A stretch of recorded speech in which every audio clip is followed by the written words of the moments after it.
Bonjour tout le monde, je vous fais cette vidéo comme prévu sur les rêves.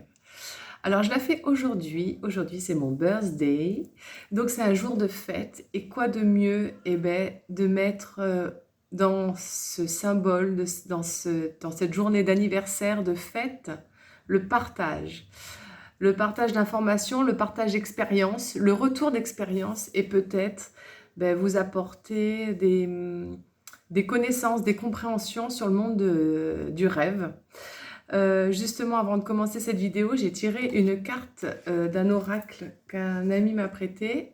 J'ai déjà utilisé l'oracle de l'énergie fractale et je suis tombée sur la sagesse. Enfin, c'est la sagesse qui a complètement volé, hein, comme la carte a vraiment volé. Et peut-être commencer cette vidéo pour peut-être déjà donner une ébauche de ce dont quel est le premier trésor des rêves. Je me recentre sur l'essentiel, sur mon unité. La patience est une grande force qui me met en relation avec mon maître intérieur, qui est seul capable de réellement me connaître. Je vois loin et accède à différents espaces de conscience. Cette vision m'autorise à observer la situation sans jugement. Je baigne dans la sérénité. Ai-je tous les éléments pour comprendre les circonstances? Ai-je assez de recul? Et quand j'ai tiré cette carte, je ne m'étais pas mis dans la tête d'avoir un message pour quelconque information. Je voulais juste avoir une carte. Là. Quelle carte allait se présenter? Et quand j'ai lu cette information de la sagesse, pour moi, peut-être que le rêve, c'est ça. C'est cet espace où on peut avoir assez de recul pour voir la situation sous un autre angle. Alors, il est vrai que nous avons tous des rapports différents au rêve et déjà au sommeil. Il y a beaucoup de personnes qui ne se souviennent pas de leurs rêves ou puis il y en a d'autres qui ont des sommeils médiocres. Donc la qualité de sommeil ne peut pas être là et dans le coup, il n'y a peut-être pas tout cet espace réparateur aussi poussé et dans le coup, le corps va à l'essentiel, à se ressourcer, mais peut-être qu'il n'y a pas l'intégration des enseignements. Donc déjà, s'il n'y a pas de souvenir de rêve, peut-être voir si on dort bien et si on est dans des bonnes dispositions pour avoir un bon repos. Alors, pour commencer, je ne vais pas parler ici des rêves prémonitoires parce que je n'ai jamais fait ce genre de rêve. Dans mes proches, j'ai une personne qui fait des rêves prémonitoires, mais je la laisse cheminer avec pour que peut-être à un moment donné, il y aura une vidéo dessus. Mais en attendant, moi, je ne suis pas personnellement concernée. Par contre, enfant, j'avais déjà des rêves et des cauchemars récurrents. C'était toujours les mêmes choses qui revenaient. C'était particulier, c'était pas forcément tout le temps désagréable. Mais ce qui était très frappant, par contre, c'est que dans la veille, enfin dans l'espace entre veille et sommeil, un peu ce qu'on travaille en état sophroliminal, quand on fait de la sophrologie, ceux qui ont déjà pratiqué connaissent cet état, où on commence à s'endormir. Moi, j'avais des fortes réactions. Mon corps, d'un coup, il y avait une contraction et je me tapais régulièrement la tête contre la table de nuit ou s'il y avait un meuble près de moi. Enfin, la nuit commençait déjà un peu agitée et en cheminant d'information en information, de lecture en lecture, et en fait, j'ai compris que ces réactions vives qu'on peut avoir dans le corps sont en fait quand l'âme se détache du corps physique. Alors, elle ne se détache pas complètement, on est toujours relié à notre âme la nuit. Le corps physique, lui, se repose et il y a cette présence qui est en nous la journée, dans cet état de veille, d'éveil, pardon, et qui la nuit va en profiter pour aller sur le plan astral, déjà assister à toutes les réunions qu'on a toutes les nuits avec nos guides et les maîtres d'ascension, s'il y en a qui accompagnent notre chemin de vie, et faire un peu le bilan de la journée. Donc ça, toutes les nuits, on a ces réunions avec ces êtres des plans de lumière. Ça, je vais vous en parler un petit peu après. Mais d'un coup, ces secousses enfants, c'est quand le corps se détend complètement et que l'âme, elle se prépare à aller faire la fête, retrouver du monde, voilà, récupérer des informations, vivre autre chose la nuit en fait. Donc moi, ce détachement se faisait rapidement. Mon âme, elle avait rapidement envie de s'enfuir et d'aller retrouver d'autres espaces-temps, d'autres lieux, d'autres personnes. Euh, En vieillissant, ces phénomènes ont disparu. Alors, ont disparu, ont été plus rares. Il peut m'arriver que ça se fasse, mais ça se fait de manière beaucoup moins violente, peut-être plus maîtrisée aussi, parce que pour moi, la nuit, il se passe énormément de choses. Donc, voilà pour moi, enfant, comment ça se passait.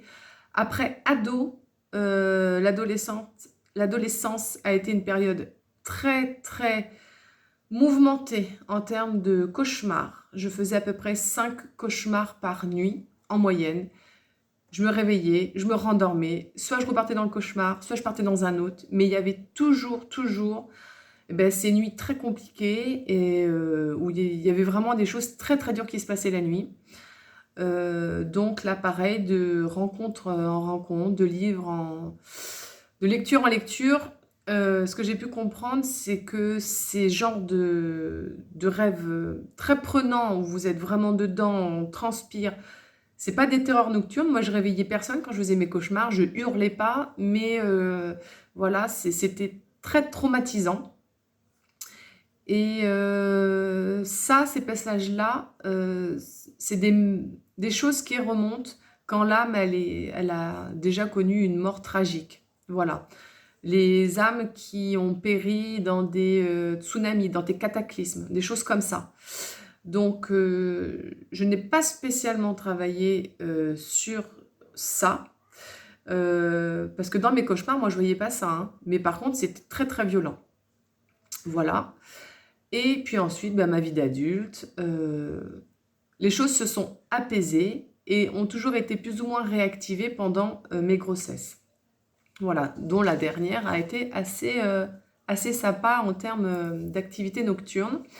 Et il est même arrivé, il y a plusieurs années de ça, on va dire il y a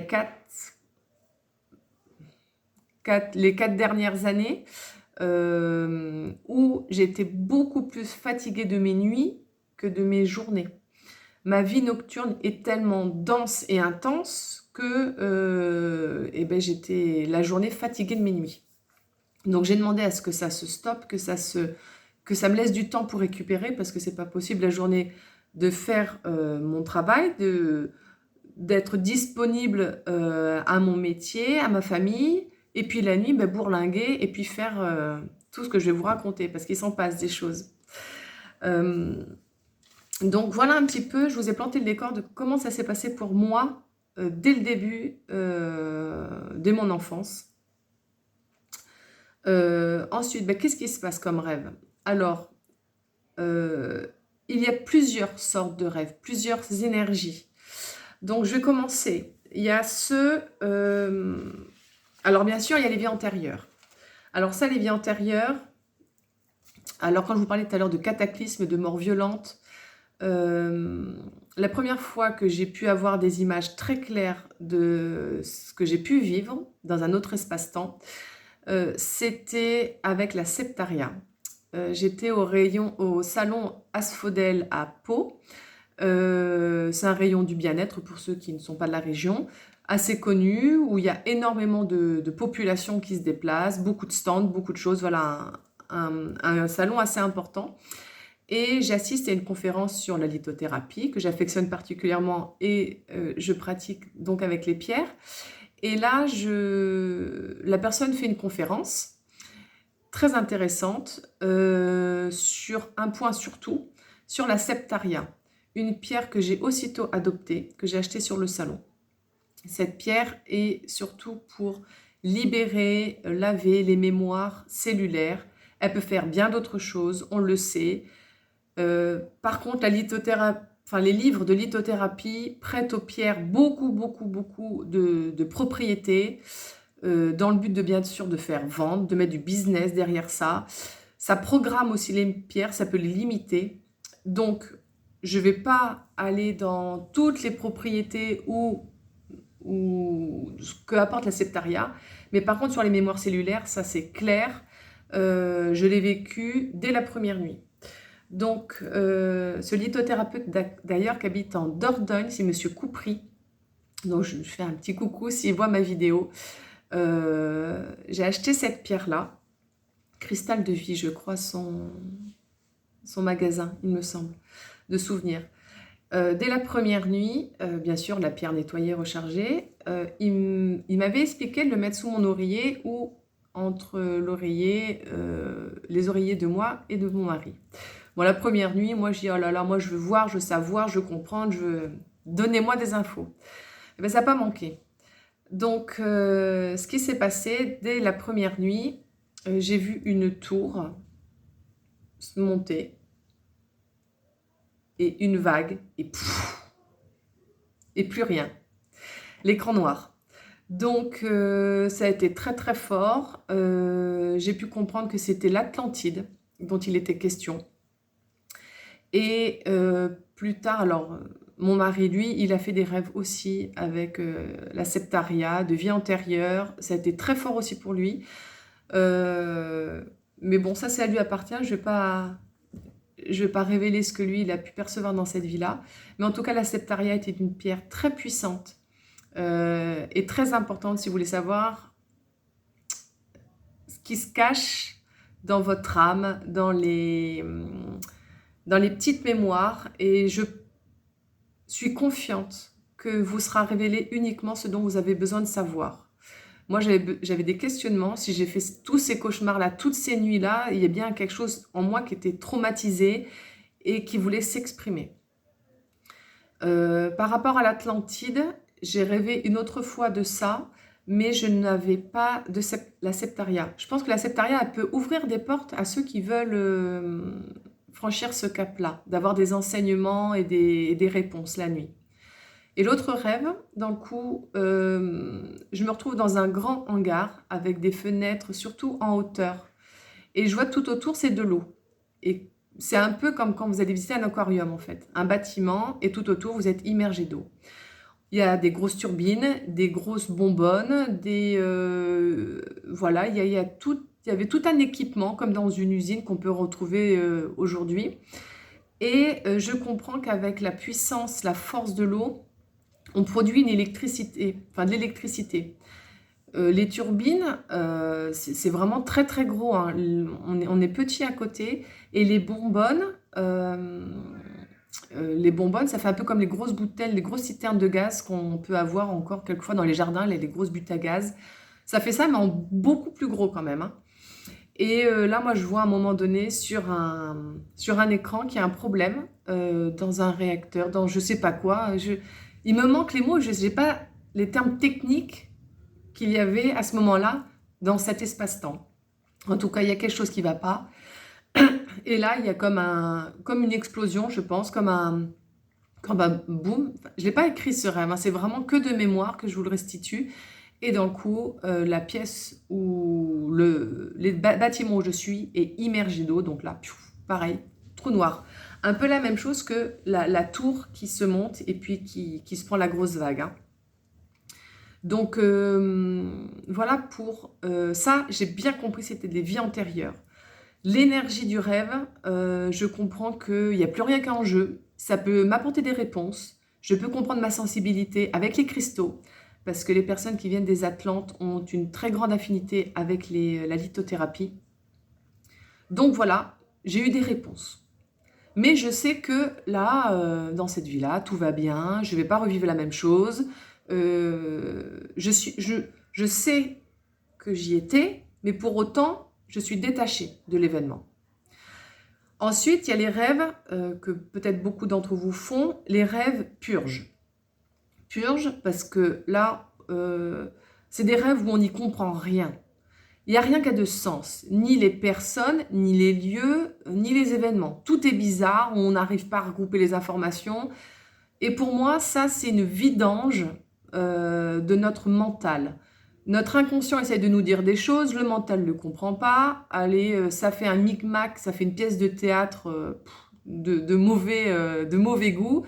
Et puis voilà. Mais c'est vraiment, c'est pas le rêve, comment dire, où, bah tiens, il y a quelqu'un que j'ai pas vu depuis longtemps, je l'ai vu cette nuit dans mon rêve, il se passait ça, c'était une scène normale. Euh, c'est pas ça un rêve purge. Un rêve purge, c'est vraiment des trucs abracadabrants, mais du début jusqu'à la fin. Et quand vous faites ça comme rêve, c'est vraiment qu'il y a besoin de mettre le mental au repos, qu'il y a besoin de faire peut-être de la méditation un peu la journée, de trouver des espaces de temps calme, de calmer un petit peu tout ce qui va vraiment être de la sphère cérébrale. Voilà. Faire des choses qui sont plaisantes et apaisantes pour vous. Et ça peut être même peut-être signaler que vous prenez pas assez de plaisir au quotidien dans votre vie. Donc peut-être retourner à des activités que vous aimez. Si pendant un temps vous avez pratiqué la natation et que vous avez laissé tomber, c'est peut-être le moment de retourner un peu à la piscine. Si c'était la danse, mais vous pouvez plus parce que le budget, parce que les horaires conviennent pas, parce que remettez-vous de la musique à la maison et puis remettez un peu votre corps en mouvement. Ça peut être signe de ça, mais c'est une purge. C'est comme la détox du printemps ou de l'automne. On dégage ce qu'on n'a plus besoin. Et voilà, ces rêves purges, ils sont importants. Euh, mais à mon sens, il n'y a rien. Il y a, c'est une information pour vous, mais il n'y a pas d'enseignement, il n'y a pas de réponse. Voilà. Si jamais vous vous attendiez à des réponses. Je me suis fait ma petite liste de tous les rêves qui existent. Donc c'est ça que je regarde. Alors, ensuite, il y a des rêves avec les messages des guides. Alors ça, toutes les nuits, ce que je vous ai dit, il y a un peu la réunion avec nos guides, avec l'équipe des plans de lumière, l'équipe des étoiles, les défunts, enfin voilà. Alors, ouais, moi, il n'y a pas de défunts, mais toute l'équipe qui vous accompagne, en fait, dans votre plan d'incarnation. Les guides changent, il y en a qui viennent temporairement, les anges, c'est pareil, voilà. Cette équipe-là, un petit peu qui vous coach la nuit pour ce qui se passe dans votre vie actuellement. Alors, là, j'ai un rêve très précis en tête qui est extrêmement parlant, parce que j'ai pas eu beaucoup de rêves comme ça. J'en ai eu un bizarrement cette semaine et l'autre, il date il y a 5 ans, quelque chose comme ça, 5-6 ans, où là, je sens complètement mon âme qui se décroche de mon corps, toujours reliée bien sûr au cordon, sinon, eh ben, on ne revient pas de nos rêves, hein, si l'âme se décroche. Et j'arrive là dans un espace tout blanc, pur, lumineux, une vive lumière blanche. Et il y a 5 guides, 5 personnes, 5 formes lumineuses, un peu avec des capuchons. Et moi, je suis intégrée dans ce cercle, un peu comme quand on se réunit, allez, on fait le tour de table, on va dire qu'est-ce qui va pas. Ben, c'est ça en fait. C'était vraiment une réunion bilan. Et là, d'un coup, on forme un cercle, hein, j'ai toutes ces personnes autour de moi. Je sais pas leur sexe, j'en connais personne. Enfin, la question n'est même pas à se poser à ça. Je sais juste que je suis en présence d'énergie très puissante, bienveillante, et que je suis comme avec des amis en fait, que je ne crains rien, voilà, ni de méchanceté, ni de représailles, ni quoi que ce soit. Tout est, voilà, c'est une réunion. Comme avec des collègues, je pourrais dire, mais il y a une notion un peu plus. Des collègues, c'est pas forcément bienveillant. Que là, il y a vraiment cette notion de bienveillance et d'accompagnement. Et il y a celui-là qui est en face de moi, qui est plus grand que les autres, et qui me dit, tu aurais dû avoir 5 enfants. Et là, il me tend un bébé emmailloté. Alors, je sais que dedans, il y a un bébé. Je vois pas trop son visage, mais voilà, on me le tend comme ça, boum. Là, j'ai compris quand je suis revenue que effectivement j'avais été avec des présences de lumière et qu'on venait de me délivrer un message que je n'avais pas cherché, mais c'était un petit peu pour me mettre, je pense, un petit coup de pied au cul pour me dire: Gaëlle, tu as prévu des choses, voilà où tu en es. Moi, à ce moment-là, non, non, moi, un autre bébé, non, non, c'est bon, j'ai mes 4 enfants, tout va bien. J'étais lancée dans mon activité professionnelle, c'est bon, quoi. J'ai dit, voilà, mon mental, de toute façon, bloqué, hein. Donc, quand on me dit, tu aurais dû, ben, je me suis dit, le tu aurais dû, c'est bon, ben, je ne l'ai pas fait, ok, mais ça va se faire quand même, quoi. J'aurai pas 5 enfants et puis ça va le faire. Donc, mon mental a bloqué comme ça, à merveille, pendant 6 ans. Et quand j'ai fabriqué mon tambour, et bien, bien sûr, ça j'en ai déjà parlé dans une vidéo, le mental a complètement lâché. Je ne savais plus du tout où j'en étais dans mon cycle, mais j'étais vraiment pleinement en lien avec l'animal qui m'avait offert sa peau pour fabriquer mon tambour. Ça a été intense, très profond, avec énormément de messages. Et dans le coup, ben, j'étais pleinement dans mon stage. J'ai fait ça avec mon mari pour notre anniversaire de mariage. Enfin, voilà, il n'y a rien qui pouvait m'extirper de ce que j'étais en train de faire. Et donc, bébé est arrivé et c'est parfait comme ça parce que déjà d'une, c'était prévu et que de deux, c'est voilà, c'est mon soleil. Voilà, elle est venue avec tellement de choses. Bon, là, elle a 10 mois. C'est un sacré caractère. Mais bon, voilà, les guides m'ont dit, tu aurais dû. Je me suis dit, ok, ben, ça va le faire quand même. Et ben voilà, quand le mental lâche, ce qui doit se faire, se fait. Point. Donc, penser qu'on a mal fait les choses, les choses ont un timing. Elles arrivent parce que c'est prévu. Et c'est pas qu'il y a... C'est question de destinée. Les choses sont destinées. On est destiné à faire des rencontres, on est destiné à retrouver des personnes, même si ces personnes vont nous faire du mal. C'est écrit qu'on doit reconnecter avec eux, sans ça, il y a l'étape du pardon qui ne peut pas se faire. On se réincarne. Mais on a besoin de ces retrouvailles, on a besoin de ces retrouvailles, de former des reconnexions. Voilà. Donc, on a une manœuvre, oui, plus ou moins. On peut dire non, non, non. Mais au bout d'un moment, si c'est écrit, ça va se reproduire et là, on ne pourra plus dire non. Voilà. Quand les choses doivent se faire, elles se font. Donc, voilà un petit peu les messages des guides. Et la semaine dernière, où je suis un peu perdue dans le temps, début de semaine, je me retrouve réveillée dans la nuit. Je me suis dit, bah, tiens, il y a quelque chose qui va se présenter. Est-ce que bon, je suis pas sujette aux insomnies, mais ça peut m'arriver quand j'ai vraiment trop de trucs en tête, quand j'arrive pas à prendre le dessus. Bon, effectivement, il peut y avoir des insomnies. Là, cette nuit-là, je m'attendais que j'avais rendez-vous avec quelqu'un. Donc, bon, je reste dans mon lit tranquillement. Et là, je sens cette présence. Alors moi, que j'ai senti comme mon moi supérieur, mais il se pourrait bien que ce soit un guide en fin de compte. J'aurai sûrement des réponses plus tard. Plus grand que moi, au niveau de ma taille humaine. Et là, front contre front, il vient contre moi et me dit... Alors je dis « il » parce que je sens une... ouais, je sais pas, au niveau du genre. Voilà, je vous ai dit « il », mais la présence me fait comprendre qu'il faut que je sois simple, que je reste simple et que par ma simplicité, j'arriverai à faire le job. Que j'arrête de vouloir toujours en faire trop, de vouloir en faire plus et que arriver, par exemple en consultation, que les personnes en aient pour leur argent, il faut que j'arrête de vouloir toujours rajouter plein de choses. Non. Mon écoute fait déjà une grande partie du travail, ma présence de cet amour en fait christique, cet amour inconditionnel qui dans ces moments-là coule à travers moi, suffit.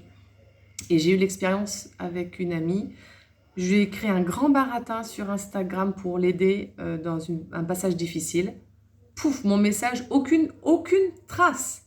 Bon, je lui dis, écoute, je viens de t'écrire un pavé. J'étais dégoûtée, j'avais pas envie de repartir dans toute cette énergie-là. Je lui dis juste une phrase, des mots très simples. Ben, ils ont fait leur œuvre. Ils l'ont apaisé et calmé. Et c'est ça, en fait. Alors moi, c'est ce qu'on me demande. Hein. Je dis, voilà, moi, c'était ma rencontre nocturne à moi. Donc, il y a des personnes qui, ça va être juste pour elles de sortir plein de choses, de faire plein de choses, de dire plein de choses. D'autres, ça va être ne rien dire. Moi, on me demande d'être plus simple, d'aller plus à l'essentiel, un peu comme la carte de la sagesse, d'aller vraiment à l'essentiel et de faire confiance à ma présence. Donc, on n'est pas tous venus véhiculer la même chose. Ma présence apporte cet amour maternel que j'ai beaucoup expérimenté, bien sûr, par mon incarnation, mais cet amour, un amour de guérison. Voilà. Donc, c'est ce qu'on est venu me dire cette semaine et que je vous partage je vous fais mon retour sur l'expérience parce que mon expérience ne vaut rien si je la garde pour moi secrètement et que, voilà, non. Elle est faite pour l'humanité, ce que je vis, je suis reliée à tous, on est tous reliés les uns aux autres. Qu'on s'aime ou qu'on s'aime pas, on est reliés et ce n'est que des jeux de rôle. Donc, même avec mes ennemis, avec les personnes qui mettent des bâtons dans les roues, eh ben, je partage volontiers ce que je vis parce que ça ne m'appartient pas et que c'est à l'humanité. Voilà. Donc, les autres rêves, donc les rêves des guides, je me garde le plus gros morceau hein, pour la fin, vie intérieure. Ah oui, les rêves de soins aussi. Alors ça, c'est très frappant. Et bien sûr que pour avoir conscience que je faisais des rêves comme ça, il a fallu des retours de tiers, que je n'avais pas sollicité d'ailleurs. Donc, des rêves de soins. Alors, c'est là où mes nuits étaient très, très, très actives parce que la nuit, je prodiguais des soins à droite, à gauche, des soins de dégagement d'entité, chose que je me sens incapable de faire dans la matière, sans l'aide de quelqu'un, toute seule. C'est pas mon truc. Quoi, voilà. Si ça se présente, bon, ben, je le ferai. Si ça se présente, c'est pas pour rien. Mais voilà. Donc, en rêve, j'ai fait ça. Des soins de maladies, des maladies, pas des maladies méchantes, hein, mais voilà, il y a eu sur des maladies et des soins. Ah oui, puis révéler quelque chose à une amie. Ben, je vais vous raconter tout ça. Donc concernant l'entité, qu'est-ce qui s'est passé? Un jour, quand mes enfants étaient encore à l'école, je fréquente une personne qui est en grande souffrance dans sa vie conjugale et qui vient se confier à moi sur plusieurs termes. Et en cherchant un petit peu, ce compagnon avait une entité. Cette personne dans la matière, l'un et l'autre, on est complètement antipathiques. Hein. On ne peut pas se sentir, on ne peut pas se dire bonjour, on ne peut pas se blairer, tout simplement. Il y a quelque chose qui fait qu'énergétiquement, voilà, c'est comme ça. Hein. On ne peut pas plaire à tout le monde, on ne peut pas aimer tout le monde. Et c'est OK. Donc, moi, lui venir en aide, non. Lui dire qu'il y a une entité, oui, enfin, sa compagne, mais lui faire quoi que ce soit, déjà d'une, je viens de vous dire que c'est pas ce que je me sens appelée spécialement à faire, je me sens pas spécialement à l'aise à faire ça, mais encore moins avec quelqu'un que j'ai pas du tout d'affinité. Et ben, ça a mis son temps. Cette personne, je ne l'ai plus vue parce qu'il y a eu le confinement. Après, moi, mes enfants n'ont plus été à l'école, donc il y a eu une coupure naturelle. Et je crois que c'était pendant le deuxième confinement, je ne sais plus. Et je rêve de cette femme qui m'ouvre les portes de chez elle, un peu... elle avait un peu le sourire un peu jaune, un peu, comment dire, elle se sentait un peu bête parce que avec mon mari, on pensait mettre plein de choses en place pour l'aider, et elle, du jour au lendemain, plus bonjour, plus rien, enfin, nous ignorer, quoi. Donc là, dans mon rêve, elle se sentait un peu merdique, parce que c'est des rencontres hein, qui se font dans l'astral. Moi, je quitte mon corps, l'autre personne quitte le corps, et on se retrouve. Et là, c'est ce qui s'est passé. Et elle m'ouvre les portes de chez elle, dont je ne suis jamais allée, et je vois son compagnon avec deux copains à lui, voilà, que je ne connais pas dans la matière du tout, je connais juste le couple. Et là, au-dessus de lui, là, je sentais ils m'avaient invité chez eux parce qu'ils ne savaient plus comment faire du tout, l'un et l'autre. Et il y avait ces deux amis-là qui étaient présents, témoins, mais qui, dans mon rêve, n'avaient aucune importance. Et au-dessus de lui, j'ai vu une masse, un peu comme une cape noire qui vole, un petit peu comme dans Harry Potter.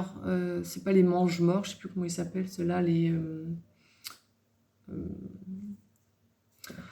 des capes noires, une cape noire qui s'excitait au-dessus de sa tête, qui était en mouvement. Il n'y avait aucune forme, hein, il n'y avait pas de visage, pas de main, rien du tout. Juste une furie qui s'agitait très vite, violemment.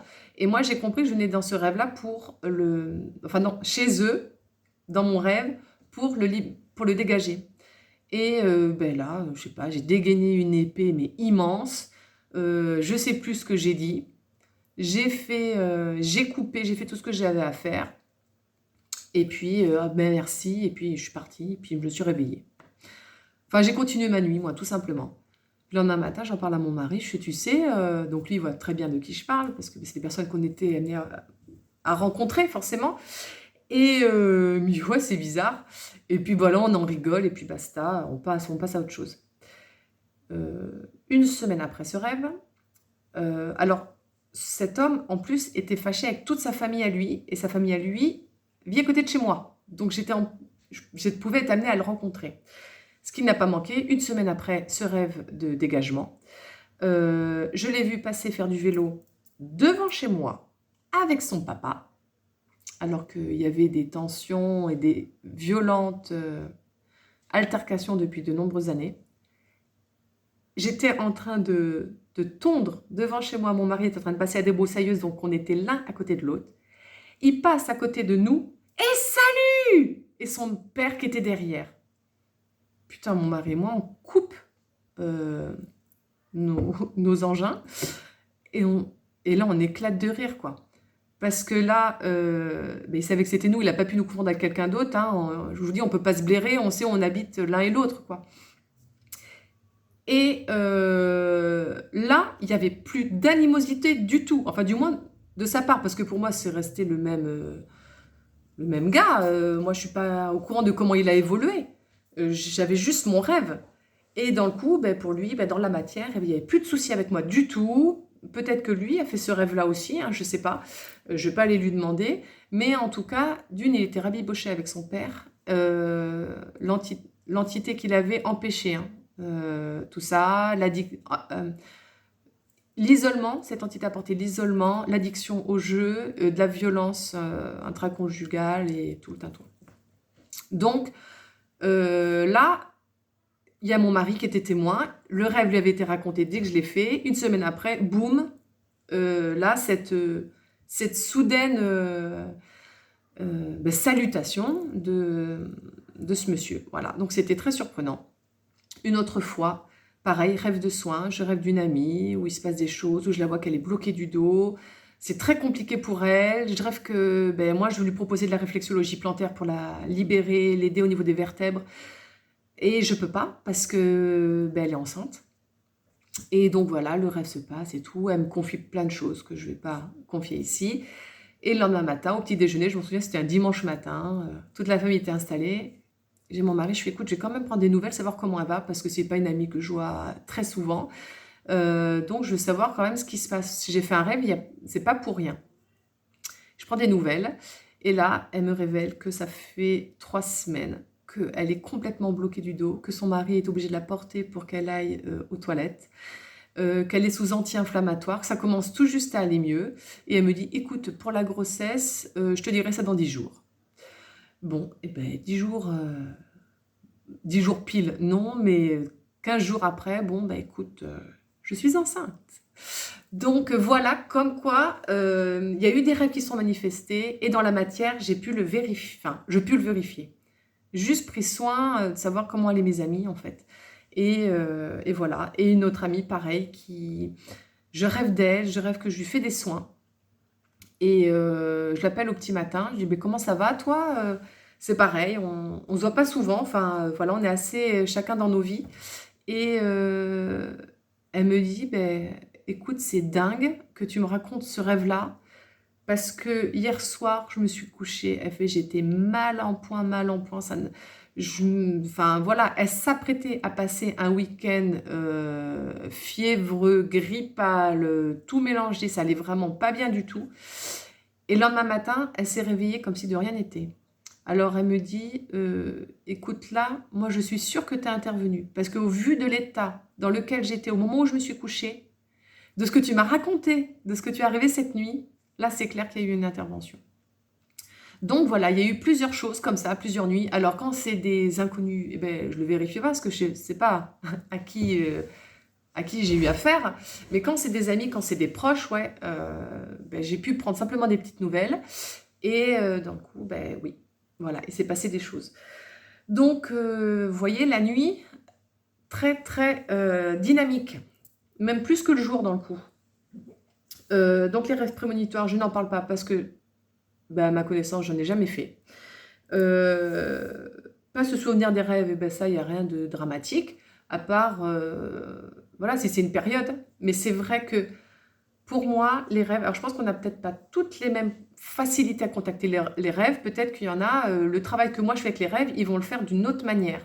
Mais pour moi, c'est vraiment le rêve qui s'est imposé et depuis toujours. Voilà. Donc, je vais terminer, je vois que ça fait quand même 36 minutes. J'ai terminé par le plus gros pavé. Alors là, je ne sais pas si vous avez connaissance de la transincarnation. Mon livre le livre sur la transincarnation de Sylvain Didlot, que j'ai lu quand il est sorti il y a 3 ans, je crois, me sert de cale pour mon livre. Donc, je ne peux pas vous le présenter, mais vous pouvez le trouver facilement sur Internet. Ça s'appelle Transincarnation, Sylvain Didlot, et je ne vois pas... Je crois que c'est l'édition Atlante, mais je ne vois pas tout. Donc, ce livre, le travail de Sylvain Didlot, c'est le travail qu'il a fait en canalisation, c'est un médium si vous ne le connaissez pas. Il a écrit plusieurs ouvrages en pure canalisation et il parle des transincarnations. Donc, il explique dans ce livre que l'âme, alors, si je paraphrase, si je fais des raccourcis, excusez-moi, je retranscris moi ce que j'ai compris, voilà. Je vais faire ça comme ça. L'âme, elle a soif de grandir et d'atteindre l'amour. L'amour, toujours travailler l'amour inconditionnel et d'être en lien avec l'humanité à travers l'amour. Malgré ça, elle a plusieurs blessures, états d'âme, enseignements à travailler. Et pour ce faire, elle va le vivre à travers les incarnations. Et pour que cet enseignement se fasse le plus rapidement possible, vraiment comme une soif d'apprendre, comme un besoin réel et incontestable de s'incarner. Elle va s'incarner alors une même âme. Alors toute l'âme ne s'incarne pas, il y a une partie d'âme qui reste dans les mondes de lumière, notre moi supérieur, et des fragments de notre âme qui va s'incarner dans plusieurs individus à travers le globe. Voilà l'information qu'il donne et un peu toutes les connexions qu'on peut avoir. Donc c'est pour ça que les vies antérieures, pas vie antérieure, il y a passé, présent, futur, tout est confondu parce que tout se passe en même temps, dans différents lieux, dans différents espaces, dans différents temps. Donc ça, c'est une information théorique qu'il donne et il donne des explications, tout ça. Moi, ça m'a apporté surtout une connexion nouvelle à mes rêves, aux énergies. Tout à l'heure, je vous ai dit que tac, tac, tac, les Atlantes, j'ai vu se monter, s'effondrer. Pour moi, je sens que c'est du passé parce que je sens que je suis détachée de ça. Pour moi, il n'y a pas une partie de moi qui est restée là-bas. Peut-être que je me trompe. Aujourd'hui, à l'état actuel, voilà un petit peu où j'en suis. Les rêves, ils ont tous une énergie différente. Vous avez vu, moi, j'ai traversé plusieurs sortes de rêves. Le rêve purge, comme je vous ai dit tout à l'heure, lui, tout est là, c'est un pot pourri. On a mélangé des personnes, des lions, on a mélangé dans un check-up, et puis voilà. Il ne va rien en sortir. Les rêves de soins, J'ai pas besoin de me les marquer. Je sais très bien ce qui s'est passé, avec qui j'étais. Et voilà, il y a beaucoup de détails. Voilà, c'est très, très, très précis. Pour les transincarnations, c'est exactement pareil. Sauf qu'on sent que là, c'est nous qui le vivons, mais pas complètement. Par exemple, la première fois que j'ai vécu un rêve avec une transincarnation, c'est avec une jeune femme, une très belle jeune femme. Donc, nous sommes en lien, si vous voulez, de la même âme. Elle et elle, je suis moi, mais nous sommes reliés par le même morceau enfin, nos deux morceaux d'âme font partie de la même âme. Voilà. Un peu comme une âme groupe pour les animaux. C'est très difficile à expliquer parce que en même temps, je ressens tout ça dans mon corps, limite dans mes cellules, tellement ça peut être viscéral, même par moments, que c'est difficile à mettre des mots dessus. Et je sais que nous sommes en Russie et que toutes les deux, comme deux sœurs, alors je n'ai pas de sœur, mais c'est comme ça que j'imagine la relation entre sœurs, nous sommes au pied d'un arbre. Je sais que non aussi, je ne sais plus son nom, mais elle, elle me fait part de toutes ces difficultés qu'elle a dans sa vie de couple et elle cherche auprès de moi des conseils, un peu comme on ferait avec une grande sœur peut-être ou avec une... Voilà. Et puis ça s'arrête. Mais là, ça, je sais que ce rêve, l'énergie qu'il a, je sais que c'est réel. Je sais que cette part-là d'âme, de mon âme, elle est quelque part en Russie et qu'à un moment donné, on s'est retrouvés et c'était chouette, c'était beau. Et puis, continuons dans notre chemin, chacune de notre côté. C'est difficile de vous donner, de vous retranscrire l'énergie qui me permet d'asseoir avec conviction que c'est vraiment une transincarnation. Une autre transincarnation, je vais aller graduellement de la plus simple, de la plus, comment dire, la moins imprégnante à la plus prenante même, parce que la dernière, c'est assez costaud. Une deuxième, ça, il y a plusieurs années de ça, je rêve, là, je me sens complètement partir de mon lit et traverser l'Atlantique et arriver au Pérou. À chaque fois, j'arrive à situer, à géolocaliser tout. Où j'atterris et qu'est-ce qui se passe. Donc là, je sais que je suis attendue. Alors là, c'est festif, c'est une cérémonie. Je sais que je suis attendue. On est plusieurs, on est membre d'une même tribu. Il y a un bord de plage, enfin un bord de plage.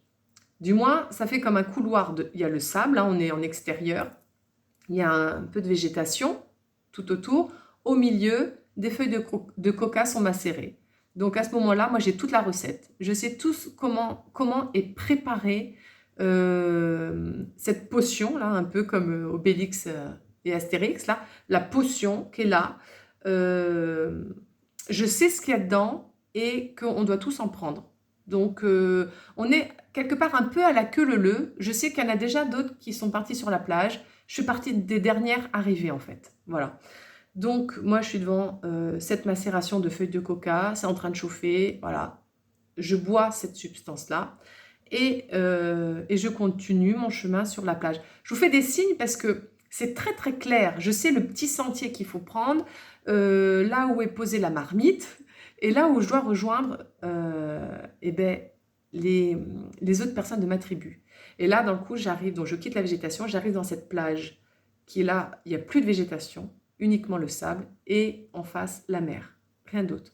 Et là, je vois des membres de ma tribu, de ma grande famille, et on est tous sur cette plage, mais à des distances assez... un peu en quinconce, comme si on voulait préparer, je ne sais pas, un spectacle, une flash mob, je ne sais pas comment dire, mais on est assez espacé à peu près de 5 mètres en diagonale, avec ceux de devant, ceux de derrière, voilà. Et moi, je fais partie des dernières arrivées, et il y a la plage qui est déjà pleine d'individus comme ça, placés, et tous fixés sur la mer. On ne se regarde pas en disant « Hé, coucou !» C'est pas ça. Par contre, c'est festif, parce qu'on est attendu. Enfin, Oui, on a attendu. On se prépare à rencontrer le peuple des dauphins. Alors là, moi, je ne m'attendais pas du tout à ça. Déjà, aux feuilles de coca, déjà, c'était une première. Et, enfin, une première. Consciemment, voilà. Je ne sais pas la part de vécu que j'ai avec cette tribu, cette culture. Donc, je comprends que la substance que chacun, le breuvage que chacun prend, c'est pour faciliter cette connexion. En fait, c'est un rituel de passage. Voilà. Et je pense que si on n'est pas apte à rencontrer les dauphins, eh bien on reste pas sur le carreau, du moins on ne peut pas être présent sur la plage. Voilà. Euh, je pense que c'est quelque chose de cet ordre-là. Et d'un coup, eh ben, à un moment donné, on se sent tous appelés, mais on marche tous en même temps. C'est très bien orchestré. On se met tous à avancer dans l'eau jusqu'au niveau des genoux, parce que les dauphins nous ont invités à y rentrer dans l'eau. On n'est pas rentré comme ça en homme tout-puissant à vouloir aller se baigner. Non. Et l'eau, c'est uniquement jusqu'au genou. Et puis le je et le nous. Hein. Bon, voilà, ça c'est une aparté de mon mental là maintenant. Et dans le coup, on rencontre les dauphins. Et là, c'est un moment de fête, un moment, voilà. Il y a toute une cérémonie. Mais je n'ai plus trop les énergies de cette... Alors l'énergie est intacte, surtout de la préparation, de s'installer et tout ça. Et après, je pense que mon rêve s'arrête là. Je pense que je n'ai pas accès aux informations qui a pu aller un peu plus loin. Peut-être que sous hypnose, les choses reviendraient, je ne sais pas. Là, à l'état actuel, je n'ai pas d'informations. Donc ça, c'était très fort, très puissant. Et puis, je suis revenue après dans mon corps, dans mon lit. Hein. Voilà, je ne suis pas restée bloquée au Pérou.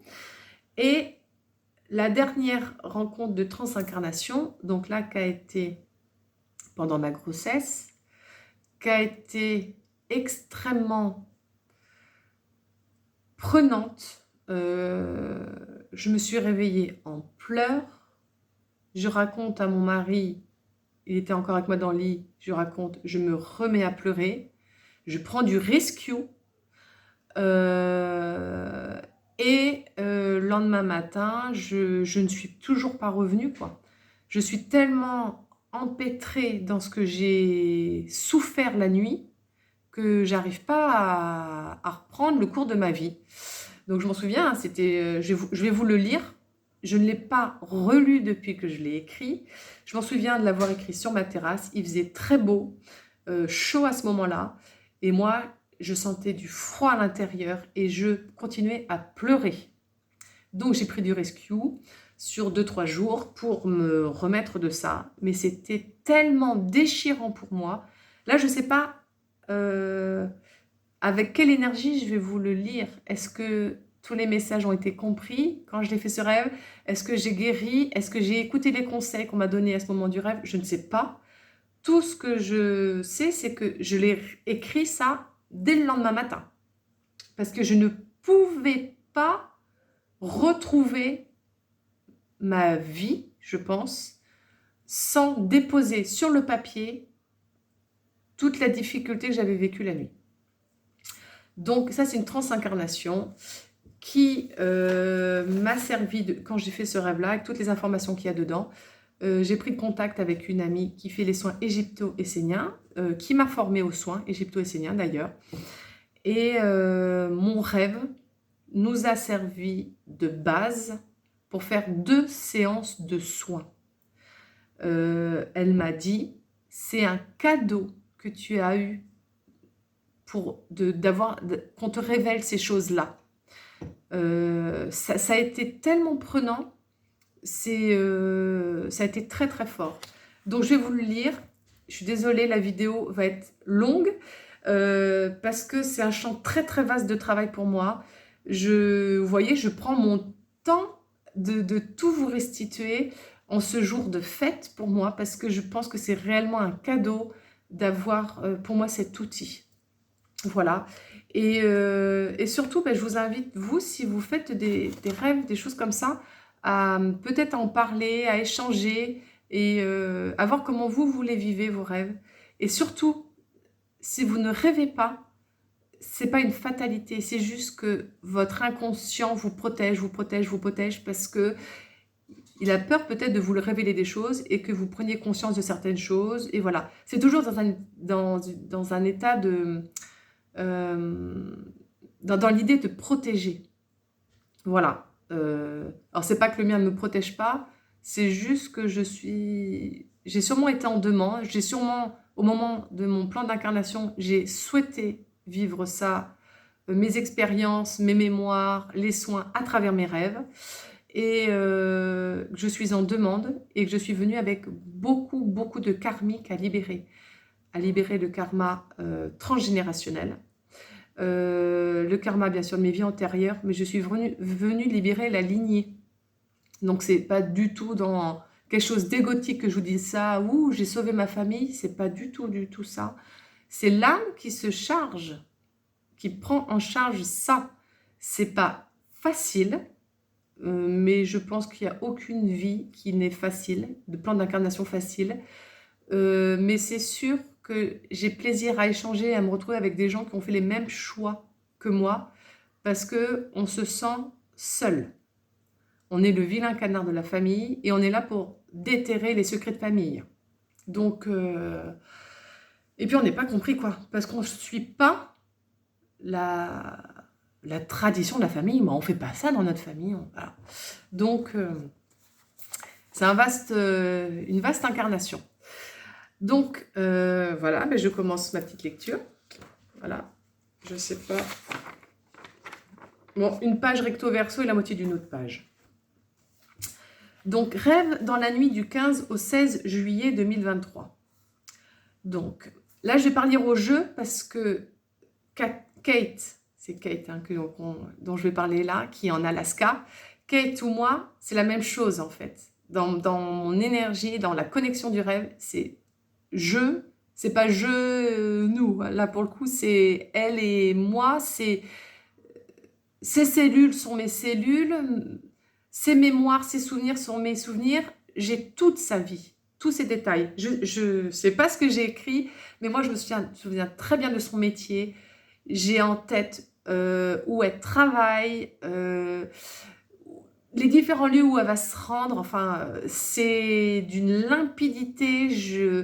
J'ai tout, comme si je l'avais vécu. Donc, c'est au jeu, de toute façon. Donc, c'est la narratrice, voilà. À la première personne du singulier. Donc, dans ce rêve, les gens m'appellent Kate ou Katie. Je suis une jeune femme qui travaille dans une entreprise qui est en lien avec la mer. C'est un milieu très masculin, mais je suis très bien adaptée et j'ai une relation de père-fille avec le patron. Nous sommes habillés avec une cotte de travail orange avec des bandes fluo.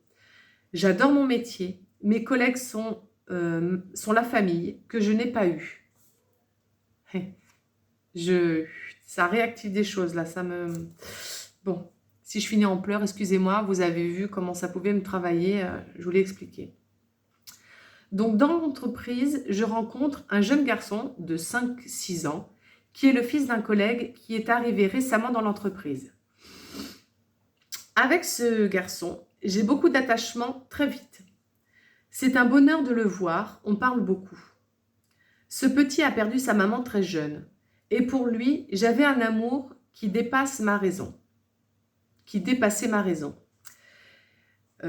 puis je suis tombée amoureuse de son père.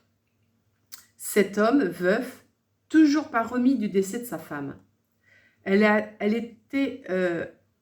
atteinte d'un cancer découvert à son accouchement. La maladie l'a aigrie. Elle est devenue méchante, rejetant mari et enfant. Un soir, brûlant d'amour pour cet homme, je lui déclare mon amour. Dans un premier temps, il m'écoute et me laisse croire que cet amour est possible.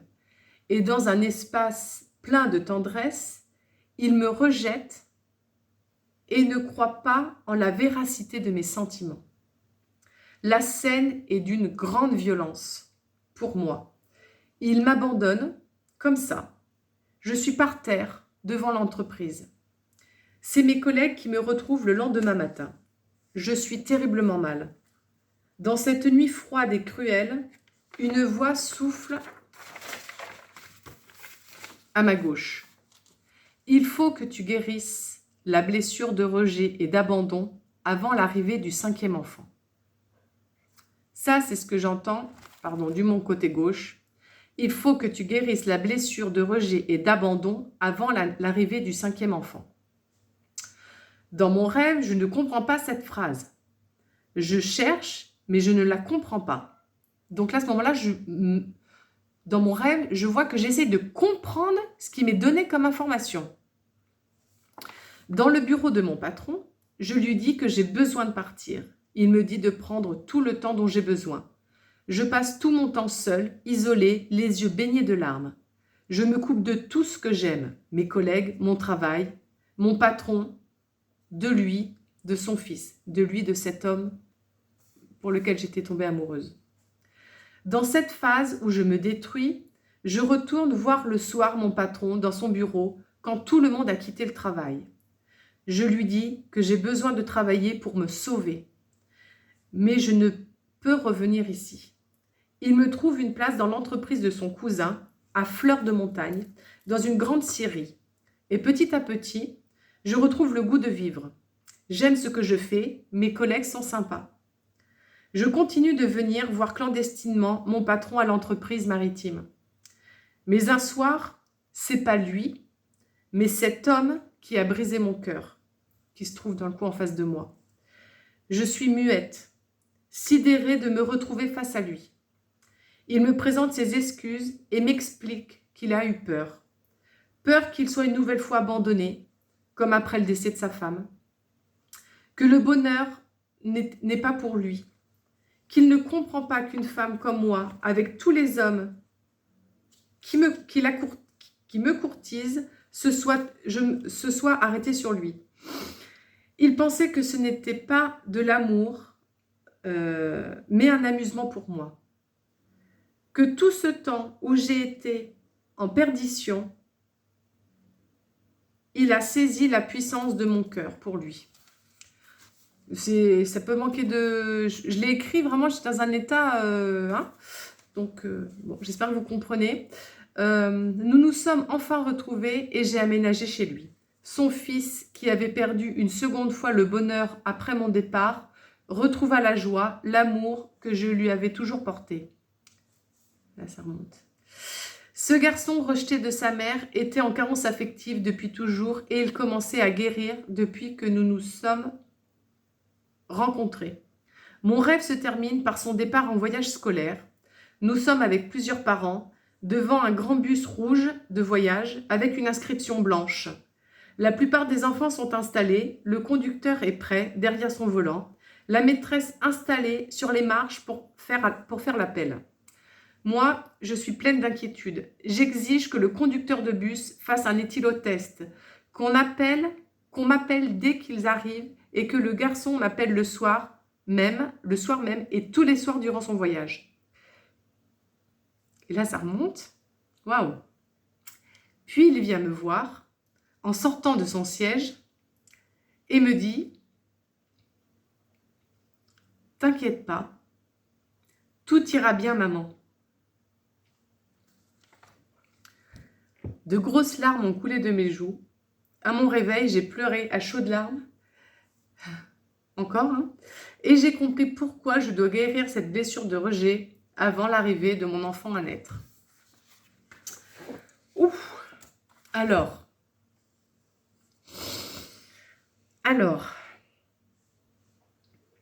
je n'avais pas relu ce texte depuis juillet, depuis mon rêve. Ce qui me frappe surtout, c'est que je n'ai pas donné tous les détails des paysages que j'avais. Je pense que j'ai été à vouloir surtout ne pas perdre des informations et tout retranscrire. L'histoire du bus, là, du voyage scolaire, ça, je n'avais pas du tout souvenir de ça. Par contre, je vois très bien Kate, dans quel état elle est, le patron, le bureau du patron et toutes les visites le soir, là, quand tout est fermé pour être sûr de ne croiser personne. L'habit de travail qui est très très présent dans mon rêve. L'entreprise, la scierie à flanc de colline, tout ça. Moi, je ne pensais pas du tout que c'était un paysage d'Alaska. C'est justement en travaillant mon rêve avec cette thérapeute que c'est venu. Pour moi, c'était l'Europe de l'Est, l'Europe du Nord, mais je pensais pas qu'en Alaska, il y avait ces paysages que j'ai vus. Et effectivement, quand le nom est sorti, j'ai cherché sur Google Earth, tout ça, et j'ai pu voir qu'effectivement, il y a bien ces paysages, ces forêts, tout ce que j'avais pu voir dans mon rêve. Donc, ce qui est aussi frappant, c'est que je sais alors, il faut que tu te souviennes, faut que tu te libères de la blessure d'abandon avant la naissance du 5e enfant. Dans mon rêve, ça n'avait absolument aucun sens, car Kate n'avait pas d'enfant. Sa seule famille, c'était ses collègues, c'est tout. Elle n'avait pas de parents, elle n'avait pas d'enfants. Euh, Elle était, voilà, elle est complètement immergée dans son travail. Et c'est même pas un travail en fait, elle œuvre, voilà, elle est pleinement là où elle doit être et elle y est bien. Donc elle rencontre ce petit garçon, c'est tout de suite l'amour, voilà, donc c'est sûrement une reconnaissance d'âme. Et puis ce père, eh ben, à force de le fréquenter, et puis est-ce que c'est par l'amour de l'enfant que naît l'amour pour le père? Je ne sais pas trop. En tout cas, ce qui est ressorti pendant les soins, c'est que cet homme pour lequel Kate est tombée amoureuse, c'est une âme que nous avons déjà rencontrée et qui nous a abandonnés. Parce qu'à un moment donné, c'est pas dit, mais je m'en souviens très bien parce qu'on l'a travaillé en soins. Quand il me laisse l'étreindre, qu'il me laisse croire que l'amour est possible, il me dit « Ah, tu fais bien la chamane ». Et je me dis « Mais c'est pareil, mais qu'est-ce que ça vient foutre dans mon rêve ?» Je sais que je m'en souviens et je sais que dans mon rêve, je me pose la question « Mais il n'y a pas de question de chaman. Moi, je travaille dans les bateaux. Il n'y a rien du tout. Là, pour le coup, on n'est plus du tout au Pérou. Hein. On n'est pas dans ce folklore-là. Il n'y a rien. » Et en travaillant avec cette thérapeute, cet homme nous avait abandonnés lorsque nous étions chamans. Parce que voilà, alors ce qui avait été dit, c'était que pour lui c'était de la foutaise, il n'y croyait pas, ou voilà. Mais dans le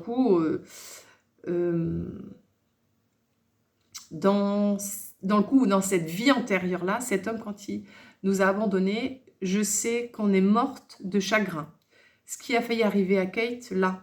Hein, donc, je n'ai pas de contact physique, je n'ai pas fait de recherche, mais c'est tellement vibrant, tellement parlant, il y a tellement de détails que je n'ai pas de raison de douter de la véracité, sachant en plus j'ai travaillé avec une thérapeute qui perçoit, qui a aussi des visions, qui canalise. Voilà, il n'y a pas de doute là-dessus. Du moins, moi, je n'ai pas besoin d'aller chercher. Je sais la véracité comme de mon amour pour cet homme. Je sais que cet espace-temps existe. D'un coup, ce rêve a permis, guérir du 5e enfant, ça n'avait aucun sens. Par contre, à mon réveil, j'ai compris que c'était la naissance de mon enfant. Et c'est effectivement mon 5e enfant dont j'étais enceinte. Blessure de rejet, d'abandon à travailler. Bon, ben là, il n'y a pas... Je veux dire, on est... qui, sur Terre, n'a pas à travailler ces blessures-là? Voilà. Donc moi, c'était vraiment très marquant de par mon incarnation, de mes précédentes histoires, de mes précédentes incarnations. Bon, ben forcément, là, il fallait le travailler. Donc, c'est ce qui s'est fait. Mais voilà en quoi les rêves peuvent nous aider à nous guérir, en nous faisant des cadeaux, en nous révélant des choses. Donc, en me reconnectant avec Kate, ça a permis de découvrir l'Alaska. C'est une fille super. Donc, je la sens un peu comme une sœur. Ça peut pas être autrement. J'ai l'impression qu'on est jumelles en termes de... C'est même physiologique, c'est même physique. Voilà, il y a vraiment une reconnaissance. Ça m'a permis d'un coup de mettre en lumière ces blessures qui étaient à travailler. De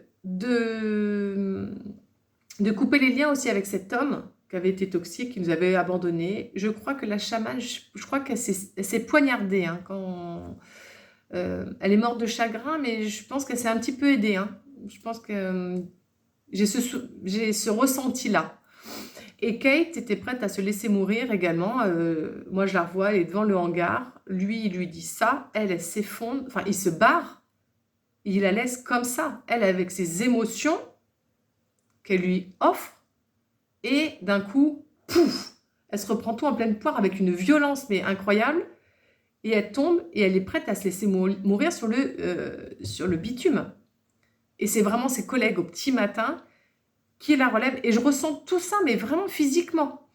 Et puis voilà, comment elle s'isole, comment elle se renferme, comment elle souffre, comment elle sent que son travail peut être la bouée de secours, mais qu'elle ne peut pas être dans cette entreprise.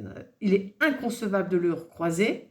Donc, eh ben, son patron lui offre cette opportunité de travailler dans la Syrie. Je vois très bien le décor, tout va bien. Et le soir, elle retourne à son patron quand elle sait que tout le monde est parti, parce qu'elle a besoin, elle a que lui. Voilà, elle a que lui avec ses collègues, c'est trop dur. Voilà. Et elle le retrouve et boum, un soir, ce n'est pas le patron, c'est l'homme qu'elle redoute de retrouver, quoi. Donc là, je ressens tout. Elle est figée sur sa chaise, les larmes coulent, mais elle est en état de vraiment sidération. Donc même encore, vous voyez, le rêve, la transincarnation, c'est votre histoire quelque part. Donc forcément que ça n'a pas la même énergie qu'un rêve purge. Voilà pourquoi il a fallu que je vous parle de toutes les sortes de rêves, parce qu'ils n'ont pas tous la même énergie, et en fonction de l'énergie que vous allez capter, comment ça va impacter dans votre corps, dans votre cœur, dans votre vie, ben, vous allez savoir un petit peu ce qu'il en est. Et que si un rêve vous est révélé, ben, c'est qu'il y a des bonnes raisons. C'est un bon avertissement. Non, avertissement non. Supprime, j'annule, j'efface, pas avertissement. C'est un bon guide. Un bon guide pour vous connaître. Voilà. Ce que j'avais à vous dire, j'espère que... Je suis désolée, la vidéo était longue, mais je ne pouvais pas partir dans le rêve en faisant une vidéo d'une demi-heure. C'est pas possible. J'ai été très heureuse, par contre, de partager tout ça avec vous. Si c'était trop long, j'espère que vous avez mis des pauses, parce que je pense que c'était intéressant de regarder jusqu'au bout, d'avoir ce retour vraiment d'expérience. Je vous remercie d'avoir reçu ce partage en ce jour de fête, et maintenant je vais aller œuvrer à mes festivités du jour et profiter de la journée qu'il me reste. Voilà, je vous embrasse très fort et puis ben, je vous invite également à partager vos retours d'expérience. Je vous embrasse et à bientôt tout le monde.